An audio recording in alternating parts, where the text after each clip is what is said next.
Bonjour à tous. Bonjour, bonjour. Merci à tous de votre présence. Merci beaucoup. Merci à tous de m'écouter. Merci à écouter mes réflexions. Merci à tous. Voilà. Bon. Dans cette vidéo d'aujourd'hui, euh, comme j'ai fait une vidéo où parlait de la côté négatif, que c'était par rapport à la vision humaine de la négativité des choses, qui nous mettons sous le nom des entités euh, lucifériennes ou diaboliques, j'ai décidé de parler de quelque chose qui pour moi qui est très important, parce que c'est la base du début de mon développement spirituel, c'est le maître Yeshua, ou Jésus-Christ, qui est un nom grec romain que nous utilisons encore aujourd'hui, Jésus-Christ. Et j'ai décidé de parler du message du Christ, ça veut dire l'importance du message que le Christ a laissé pour nous tous. Et même si elles ont été façonnées par des visions différentes, que des rajouts ont été faits, et certaines modifications ont été faites pour plus cadrer dans la doctrine, le message, beaucoup de choses sont assez intéressantes et sont assez claires, même encore aujourd'hui.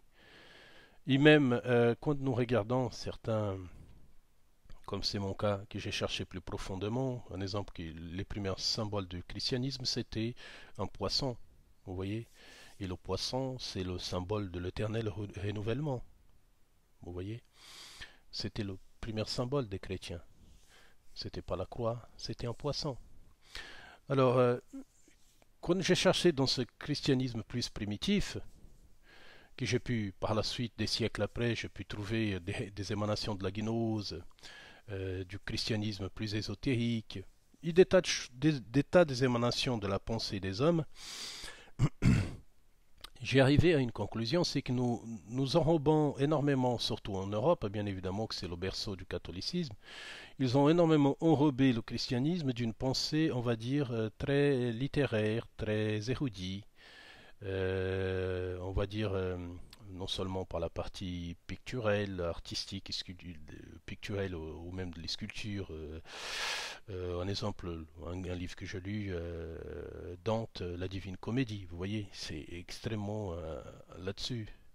Vous voyez, bref, toutes ces émanations de la pensée chrétienne qui sont très importantes, qui sont très beaux et que j'ai lu et que j'admire, mais qui nous n'apportent pas l'essentiel de tout, que c'est ce qu'il a laissé.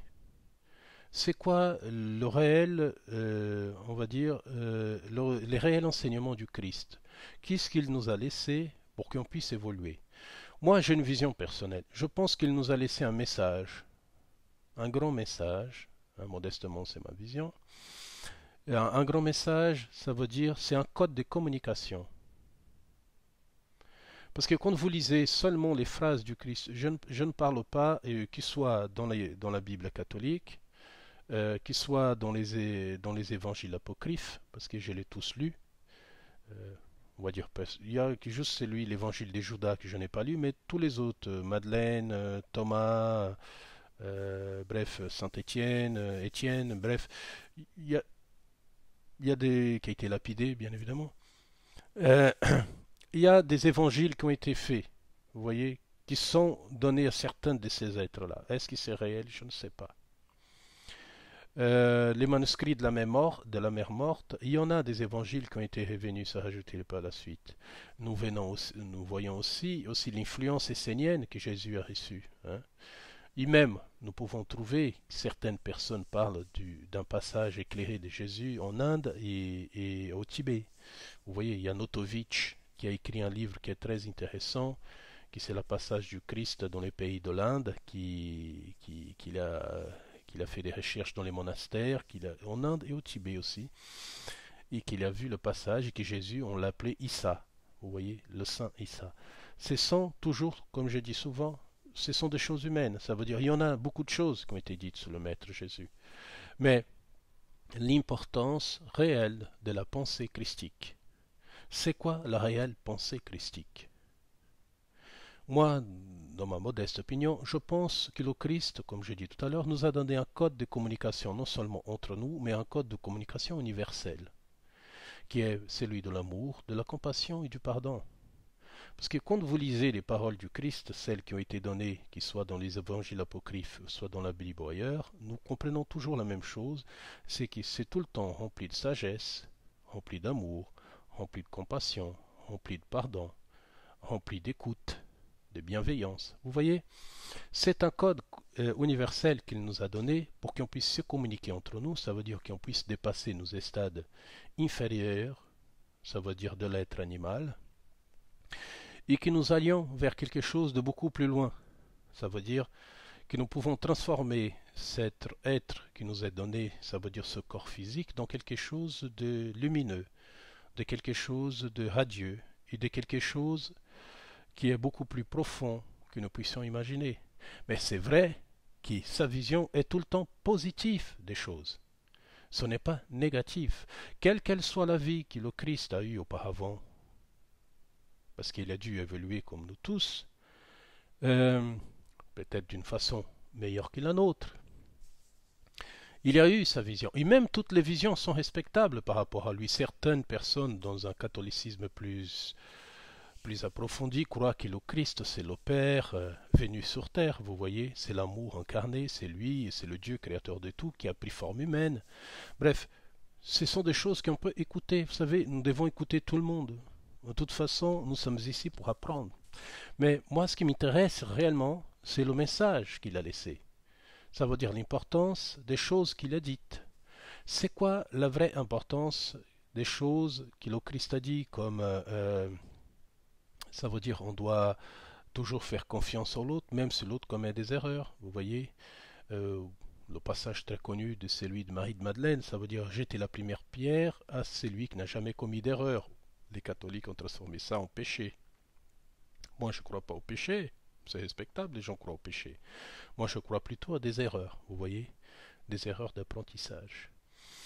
Nous pouvons trouver aussi, surtout selon la version catholique des choses, le dernier mot du Christ à la croix, c'était « Père, pardonne-le, car ils ne savent pas ce qu'ils font ». Vous voyez? Ça veut dire pardonner à celui qui t'a tué, pardonner à celui même qui t'a fait le plus grand mal. Vous voyez? C'est ça, en fait, ce que les gens, en fait, donnent beaucoup d'importance à l'apparence et oublient l'essentiel des choses, qui c'est ce qu'il a laissé comme vision et comme mission quand il est passé sur Terre. Parce que quand vous regardez même les apôtres du Maître Yeshua, vous voyez que la majorité d'entre eux, c'était des êtres, un exemple, c'était des gens qui étaient pauvres, c'était des pêcheurs, c'était un exemple, les gens qui marchaient avec lui, c'était des prostituées, c'était des personnes qui avaient des maladies comme la lèpre, c'était des mendiants. Ça veut dire, il acceptait tout le monde, vous voyez. Et la disconnexion de ce qu'il a dit et de ce que nous faisons, et de certains le font aussi. Pas tous, mais certains d'entre nous le font. Ça veut dire, c'est quoi la réelle importance qu'il a donnée? Et les dogmes que certains d'entre nous, nous avons créés, alors qu'il n'a en relation rien avec lui. Parce que imaginez un être qui a vécu parmi les pauvres, un être qui a donné beaucoup de choses à ceux qui n'avaient rien, un être qui a donné un code de compassion, de pardon et d'amour, un être qui a fait des choses qui sont totalement liées à une spiritualité cosmique beaucoup plus profonde, à des êtres qui s'enferment dans des lieux et qui se côtoient entre eux, qui se partagent entre eux, ça veut dire ça rester entre nous, alors qu'il était beaucoup plus ouvert. Il y a des incohérences dans le christianisme qui est prêché et dans le vrai christianisme qui a été depuis sa racine. Parce que la racine du christianisme, parce que l'église que nous avons aujourd'hui, c'est l'église de Paul. Ce n'est pas l'église du maître Yeshua. Jésus n'a jamais demandé de bâtir, parce que vous lisez, c'est ça la grande incohérence, parce que quand vous lisez les apocryphes, il n'y en a pas. Et même dans les enseignements des Esséniens, il n'y en a pas. Par contre, quand vous lisez, dans le catholicisme, c'est que Paul a créé l'église du maître. Vous voyez? Ce sont des incohérences. Moi, je pense que c'est plutôt l'église de Paul que nous avons, par rapport à sa pensée et sa vision, qu'est l'église du maître Yeshua, qui est quelque chose qui est très différent. Ce sont des choses qui ne s'accordent pas. Vous voyez, il y a un qui prêche la pauvreté, l'amour, la compassion, le pardon. Euh, Imaginez que pendant des siècles, le combat des religieux, c'était savoir si Jésus avait de l'argent sur lui, vous voyez. Ce sont des choses qui sont extrêmement dépassées. Parce que nous perdons, nous n'avons pas réellement la conscience du message qu'il a laissé. Nous s'accrochons à des choses qui sont mentales, qui sont passagères, qui sont des illusions. Alors qu'il a donné un message assez clair, aimez votre prochain comme soi-même. Je pense que c'est la plus grande leçon que le Christ a laissée. Pour moi, aujourd'hui, à mon niveau de conscience, aussi petit qu'il soit, et à mon niveau d'évolution spirituelle actuelle, je pense que la plus grande chose que le Christ a laissée, c'est ça. Hein. Le plus grand message qu'il a laissé, c'est celui-là. C'est aimer votre prochain comme soi-même. Et cette énergie magnifique qui a dégagé de lui, cette énergie positive d'un Père aimant, d'un Père qui ne juge pas, d'un Père qui aime, ou un Père avec un amour de mère, ça veut dire l'ensemble des deux, n'a rien à voir avec certaines visions que nous avons de cette philosophie, et aussi du monde que nous vivons. Parce que si vous croyez à la souffrance, ben ça, ce n'est pas lui. Lui, il a parlé d'amour, vous voyez. Et c'est le grand problème que nous avons sur Terre. Nous avons quelqu'un qui parle d'amour, de compassion et de pardon, et nous comprenons la souffrance. Et même, nous symbolisons souvent cet grand être d'amour par un symbole de mort. Et c'est extrêmement incohérent. Je pense que la vraie Église du Christ, c'est l'Église de l'amour, de la compassion et du pardon. Et le temple, c'est votre corps. Et c'est là, c'est ce temple-là que vous devez, ça veut dire, vous occuper et gérer. Car toute autre chose matérielle disparaîtra, deviendra poussière, à part votre être interne qui est à l'intérieur de vous, qui est éternel.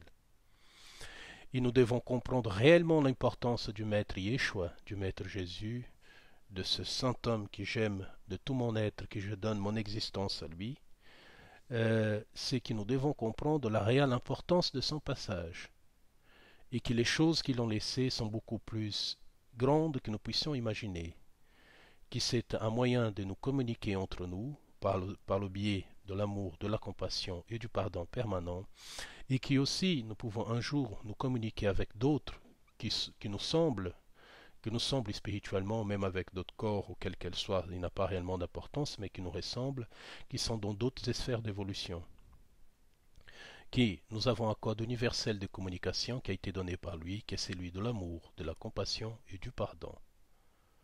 Voilà. Je pense que l'importance du Christ, du Maître Yeshua, Jésus-Christ, pour nous les Européens ou pour nous les Occidentales, est pour l'instant n'est pas assez encore comprise dans son ensemble, dans son réalité. Ce que nous avons, ce sont des dogmes, et les dogmes disparaissent avec le temps. Il devient poussière comme tout ce qui existe sur terre. Nous devons comprendre la réelle importance du passage du Maître Jésus, qui a toujours aimé son prochain comme soi-même, et qui a toujours pardonné à celui qui les a offensés, qui a toujours donné son cœur et son amour à l'éternité et aux hommes sur terre. Et nous devons faire la même chose, car quand nous vivons dans cette réalité-là, nous sommes tous ses disciples. Être disciple du Maître Yeshua, c'est aimer son prochain comme soi-même. À partir du moment que vous faites ça, vous êtes déjà automatiquement un des disciples du Maître. Alors nous devons se réveiller à ça, et nous devons passer à notre état d'évolution. Vous voyez, car, je vous dis, en vous regardant dans les yeux, le Christ n'a jamais était mort, il est toujours vivant, toujours vivant. Enlevez ça de votre esprit. Le Maître Jésus n'a jamais disparu. Il vit toujours parmi nous. Il est à l'intérieur de chaque cœur sur terre. Allez, je vous embrasse tous. Je vous aime profondément de tout mon être. À bientôt.